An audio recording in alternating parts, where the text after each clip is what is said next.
I never thought I'd be the kind of man who had to doubt his wife. For years, I convinced myself that every suspicious moment was just in my head, a trick of insecurity or overthinking. But sometimes the truth doesn't just whisper, it screams in your face. And that night, when my wife walked through our front door after what she thought was another secret date with her lover, I was ready with a shock she could never have imagined.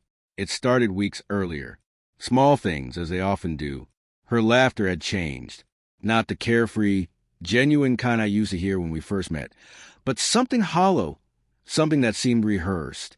Her phone was practically glued to her hand, and suddenly, she became a master at angling the screen away from me. If I walked into a room, the phone would flip over instantly, face down on the table. At first, I didn't want to believe it. 16 years of marriage doesn't fall apart over one suspicious giggle or one late-night message notification. But one lie leads to another, and lies have a way of weaving themselves into patterns you can't ignore. She told me she was staying late at work, more often than usual. She suddenly had meetings that never seemed to appear on her calendar. She even began dressing differently, putting extra effort into her appearance for these supposed long hours at the office. I told myself she just wanted to look good, maybe for confidence, maybe to feel young again. But deep down I knew the woman I loved was slipping away, and someone else was pulling her strings. One Friday night, she said she had a late client dinner. She kissed me on the cheek, her lips colder than they had ever been, and left in a rush. Something inside me broke that night. I couldn't just sit there anymore, pretending not to see what was happening. So I followed her. My heart pounded as I drove a safe distance behind her. She wasn't heading toward the part of town where her office was, or even anywhere near her clients' usual spots.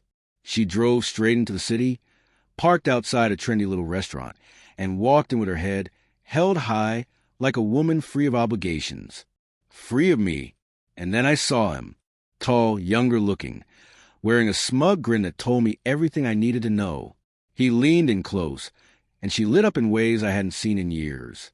My wife, the woman I had built a life with, was laughing and touching his arm like a teenager on her first date. I felt sick, like the ground was spinning beneath me. But rage has a way of clearing the fog. I didn't confront them. Not yet. Instead, I watched, memorized every detail, and left before they could spot me.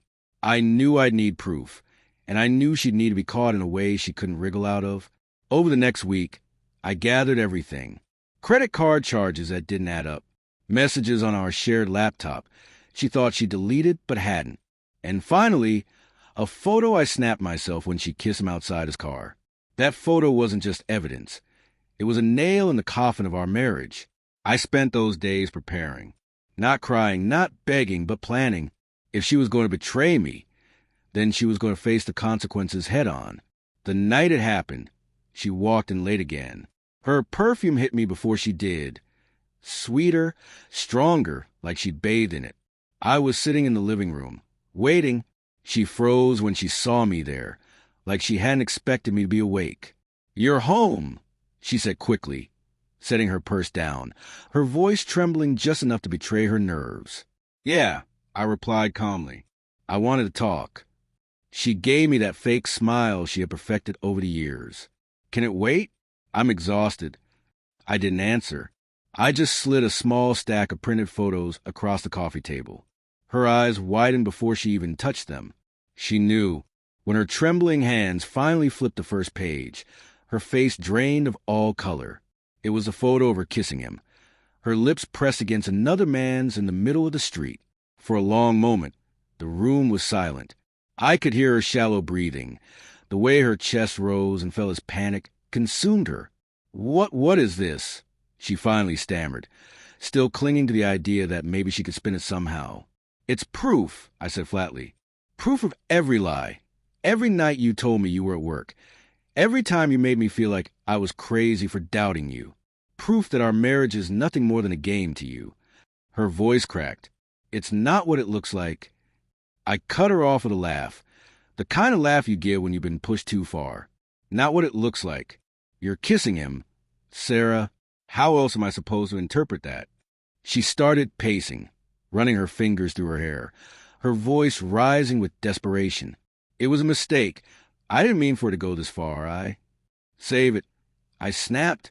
I've got receipts of every dinner, every hotel, every excuse you fed me while you were out with him. Mistake? No. This was a choice. Repeated, deliberate choices. Her eyes darted toward the door like she was trapped, like she wanted to escape the very consequences of her own actions. But she wasn't going anywhere. Not this time.